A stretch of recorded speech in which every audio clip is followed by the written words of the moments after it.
Hello students, so today we are going to start the next topic, that is superposition of light waves. So basically the concept of superposition already we have got in class 11 in the chapter waves, in which we have studied that superposition is nothing but the addition of two or more waves, right?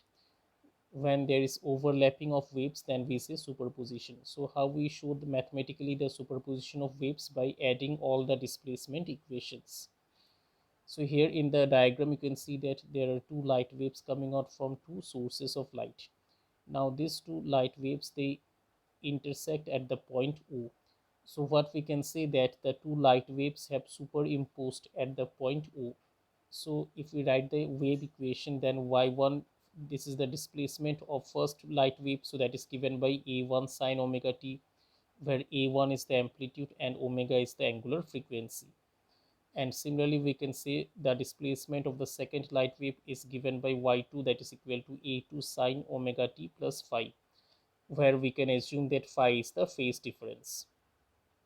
Now what will happen when they intersect at the point O? So by the principle of superposition we can say that the total displacement or the net displacement at the point O will be y1 plus y2, because superposition is nothing but addition of displacement equations. So here we can add both the displacement equations to obtain the superposition at the point O. So if we add y1 plus y2, then we get like this: a1 sine omega t plus a2 sine omega t plus phi. So by simplification we can write like this: a1 plus a2 cos phi within bracket multiplied by sine omega t plus a2 sine phi within bracket multiplied by cos omega t. So here what I have done, I have taken sine omega t and cos omega t common, and we have also broken up the bracket sine a plus b. So by simplification we can get like this. Then we have taken one assumption that a cos theta equal to a1 plus a2 cos phi and a sine theta equal to a2 sine phi. So if we substitute the equation 2 and 3 in equation number 1, then after squaring and adding both equation 2 and 3, how much we get? A square cos square theta plus a square sine square theta. So that will be equal to this much, right? So you can practice this calculation. So after that, in the left hand side, how much we get? Cos square theta plus sine square theta will be equal to 1. So we can only left with a square, capital A square. And in the right hand side we get a1 square plus a2 square cos square phi plus 2a1 a2 cos phi plus a2 square sine square phi. Now you can see that we can take a2 square common. So if we take a2 square common, then within bracket cos square phi plus sine square phi, so that will again equal to 1. So finally how much we get? A equal to under square root a1 square plus a2 square plus 2a1 a2 cos phi. This is our equation number 4, and this is the expression for the total amplitude, because capital A represent the net amplitude. Then again we know that there is a relation between intensity and amplitude. Intensity is directly proportional to square of the amplitude, and if we replace the proportional symbol, then we have to bring a constant. That constant is given by capital K. So what will be the equation? Then we can write for two sources of light: k a square equal to k a1 square plus k a2 square plus 2 k a1 a2 cos phi. So we have written for the two light sources, the intensity will be, first light source it will be k a1 square, for the second light source intensity will be k a2 square. So if we put it in the equation number 4, then we can get like this.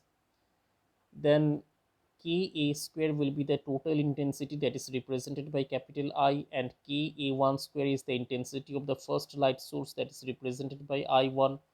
K a2 square is the intensity of the second light source, that is represented by I2. And after simplification, the third term can be written like this: 2 under square root I1 I2 into cos phi. So how we have written this one, you can see in the box: under square root I equal to under square root k multiplied by a, then I1 I2 under square root will give you k a1 a2. So now for the identical source. What are identical source? Identical means their amplitude will be equal and their intensity are also same. So if we apply the equation for net amplitude for the identical source, then how much we get? Capital A will become under square root 2a square within bracket 1 plus cos phi, Then again, if we write the trigonometric identity for 1 plus cos phi, that will be equal to 2 cos square phi by 2. So if we broken up the radical symbol, then we get like this 2a cos phi by 2. So that is the total amplitude when we consider identical source. Now for the identical source, what will be the expression for intensity? The intensity can be written like this: I dash equal to I plus 2 under square root I square into cos phi. Because all the intensities are equal, I1 will be equal to I2 again equal to I, then we get like this. Then finally how much we get? That net intensity will be 4I cos square phi by 2. Now let us find out what are the maximum and minimum amplitude. For maximum amplitude, phi will phase difference equal to 0 degree. Then cos phi will be how much? 1, because we know that cos 0 equal to 1. Then what will be the expression for maximum amplitude? So that will be given by A1 plus A2. So you can see the calculation. Then minimum amplitude cos phi will be how much? That is equal to 180 degree. Then cos 180 is how much? Equal to minus 1. If we put it here in the expression for total amplitude, then we get like this: a minimum will come out a1 minus a2, because cos 180 will be how much? Minus 1. Then similarly the total intensity for phi equal to 1 will be how much? 4I, and for phi equal to minus 1 it will come out I minimum equal to 0. So these are the expression for maximum intensity and minimum intensity. Maximum will come out 4I for the identical source, and minimum intensity will come out 0. So let us move to the next topic. So next topic is very important. That's the relation between phase difference and path difference. So here you can see that two light waves are coming from two sources of light. These cover a distance x1 and x2 and superimpose at the point O.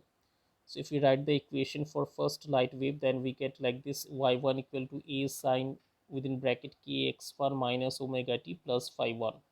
And similarly the second wave equation for second displacement y2 can be written like this: a sine within bracket kx2 minus omega t plus phi 2. Since these are simple harmonic waves, so we can apply the simple harmonic motion equation. So we have written y1 and y2. Then what will be the phase difference? Phase difference is given by like this: delta phi equal to kx1 minus omega t plus phi 1 whole minus kx2 minus omega t plus phi 2. That means we have substituted the phases of the light waves y1 and y2. So if we subtract the phases of two light waves, then we get delta phi equal to kx1 minus x2 plus phi 1 minus phi 2. Now there is one the important quantity that we say coherent source. So what is the meaning of coherent source? Coherent means the two phases phi 1 must be equal to phi 2. That means we can say that for coherent source, the two light sources must have same phase or equal phase. So when the sources of light having constant phase, then these are known as the coherent sources.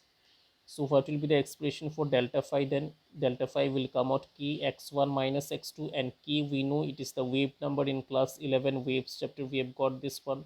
So that was equal to 2 pi by lambda. So if we substitute here, then we get like this: delta phi will be 2 pi by lambda multiplied by delta x. So what is delta phi? It is the first phase difference, and delta x is the path difference. So from here we get the relationship between the phase difference and the path difference. So that is given by delta phi equal to 2 pi by lambda multiplied by delta x. Now let us move to the next topic, that is interference of light. So what is the meaning of interference? Interference means we can say when someone interfere us, then what is the meaning of interference? So interference means when two light waves of same frequency and constant phase superimpose each other at a point, then the resultant intensity of the point will be maximum. If it is maximum, then it will be constructive interference, and if it is minimum, then it will be known as the destructive interference. So this phenomena of light is known as the interference of light. So what is basically interference? When two light waves of same frequency and constant phase superimpose each other at a single point, then the resultant intensity of that particular point will be maximum. If it is maximum, then we say it is constructive, and if it is minimum, then we say it is destructive. So this phenomena of superimposition of two light waves of same frequency and same phase is known as the interference of light. Now, what is the conditions for sustained interference? That means if we need prolonged interference of light, then what are the essential condition? First important condition is that the sources of light must be coherent. Coherent means they must have same phase difference. And second important point is the light source must be monochromatic. Monochromatic means single frequency. And obviously the light source must have constant phase difference, right? So how to obtain such coherent source? So from a single source, if we allow the light to transmit in two particular direction, as you can see in the diagram. So here you can see that two light waves are coming out from a single monochromatic source of light, and it is passing through the slits, or we can say opening S1 and S2. And after passing through S1 and S2, they will intersect at the point P on the screen. So this source, or we can say the opening S1 and S2, are known as the coherent source. So why they are known as coherent source? Because they will have same wavelength and same frequency, because they are a part of the same monochromatic source of light. Since there is a single source, so the two light waves will have single frequency and single wavelength. So we can say that S1 and S2 will act as a coherent sources of light. So there are some conditions of constructive and destructive interference. So let us try to obtain delta phi. We know the relation between phase difference and path difference. This is given by delta phi equal to 2 pi by lambda into delta x. Then for constructive interference, what is the condition? Delta phi must be equal to 1, because cos phi equal to 1. And if cos phi equal to 1, then the general value will be delta phi equal to 2 n pi, where n will go from 0, 1, 2, 3 like this.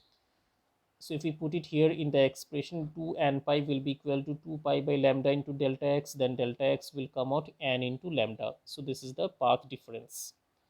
So the path difference for constructive interference will be given by n into lambda. So it is n goes from 0, 1, 2, 3 like this. So here you can see that path difference for constructive interference is given by 0, comma lambda, 2 lambda, 3 lambda like this. So this is how we obtain the condition for path difference for a constructive interference. So constructive interference, what will happen? The value of phi will be equal to maximum. So if it is maximum, then cos phi must be equal to 1.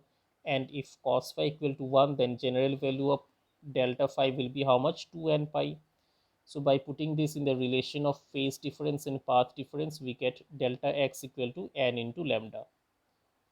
Now let us move to destructive interference. For destructive interference, phi must be minimum. And what is the minimum value for cos phi? That is equal to -1. And delta phi will come out 2n plus 1 into pi. That means odd multiple of pi. Now if we put it in the relation of phase difference and path difference, then we get delta x equal to 2n plus 1 into lambda by 2, where n will go from 0, 1 to 2, 3 like this. So here for destructive interference, you can see that path difference will be how much? It will be either lambda by 2, or it will be 3 lambda by 2, or it will be 5 lambda by 2. So like this it will go on. So these are the condition of path difference for constructive and destructive interference. So I think you have understood today's lecture. Thank you.